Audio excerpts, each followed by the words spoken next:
So, what is Goodreads and why is it important for you as an author to set up a profile? Hello, my name is Tanya Stephenson. I'm an independent author located in Canada. I have a publishing company named Sable Book Night, and I accept submissions for anthologies.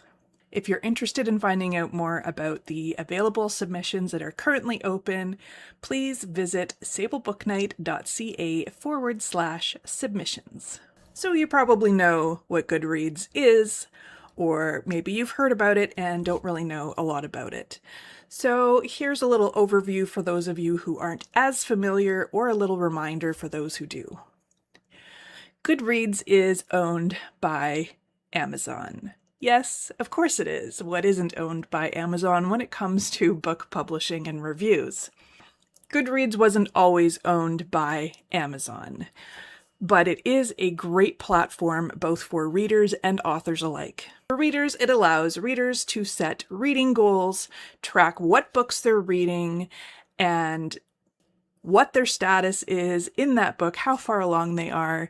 It also allows them to rate the books, comment on the books, and connect with friends and family members to see what they're reading and what they think of books that they have read.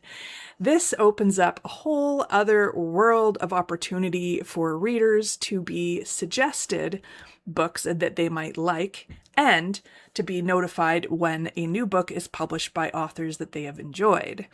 Goodreads will email the reader and say, hey, if you like this book, you'll like these books.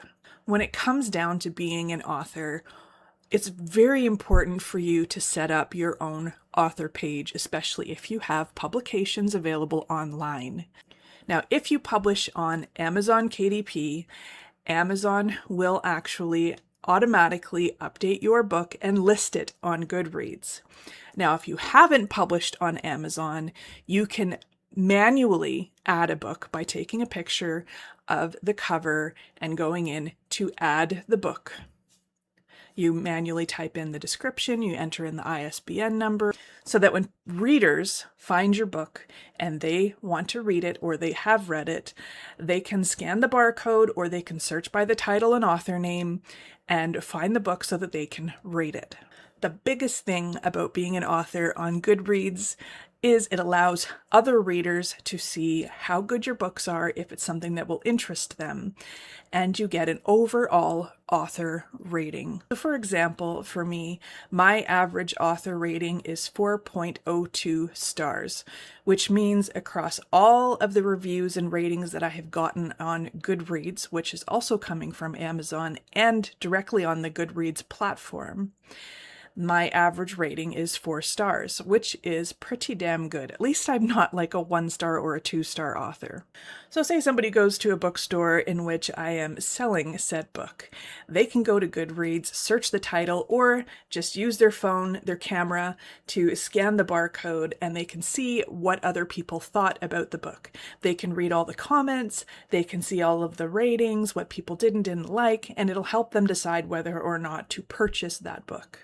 So once you have your first book up there, you've created your author profile, you can edit your profile, you get a dashboard that you can see all of your ratings and a full listing of all your books. You can review all of the comments and all of the star ratings to see where you fall in. Now, optional, which I have seen some independent authors do, especially those, who don't have a massive audience, for your positive comments, you can actually connect with your readers on this platform by looking at their comments about your book and their rating and hitting a little like button and putting a little comment saying, thank you for reading, I'm glad you enjoyed it. Hey, if you liked this, maybe you'd like this book. Or if you have another book coming out in the same series, you can say, hey, guess what? The next book is coming out on this date. I haven't spent a ton of time going through these comments to say thank you or to reach the readers, but it is something that I have seen other authors do.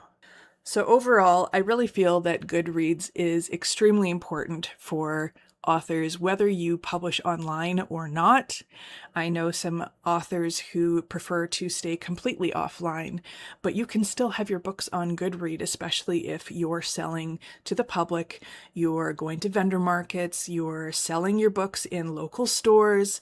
It still makes a difference. A lot of readers do rely on Goodreads to get information and to share information. So Goodreads helps you see what people think of your books. It helps you find new readers. It helps you communicate with the readers. And if you're a reader, which as you are an author, you probably are a reader, or if you're not, well, you probably should be. Anyways, it will help you track your own reading progress and find books that you might be interested in. Now, one of my favorite parts of Goodreads as a reader is the ability to set a goal on Goodreads. This is an annual goal that you set at the beginning of every year that says, I'm going to read this many books this year. I used to read anywhere from 1 to 3 novels a year, and that was when my medical condition wasn't at the greatest, and I was working full-time, mother of young boys, 2 boys in hockey, and there was just not very much time to read. My reading number went up after I was able to recover enough after leaving work to be capable of reading. It went up to about 5 books a year. Then I realized I'm reading like 10 books a year. Well, this year, my goal, I've bumped up about 3 times. My goal right now is 50 books, but I'm already like at 42, 44, somewhere in there. And a lot of that is because I've been reading some books for research, some for enjoyment, and some for self-education, and all of it counts. So I might have to yet bump that up even higher. But you can see what your friends' goals are. You can see how many they've read. You can check out your friends' read list. One new addition that they added to Goodreads is a shelf that is called Not Finished.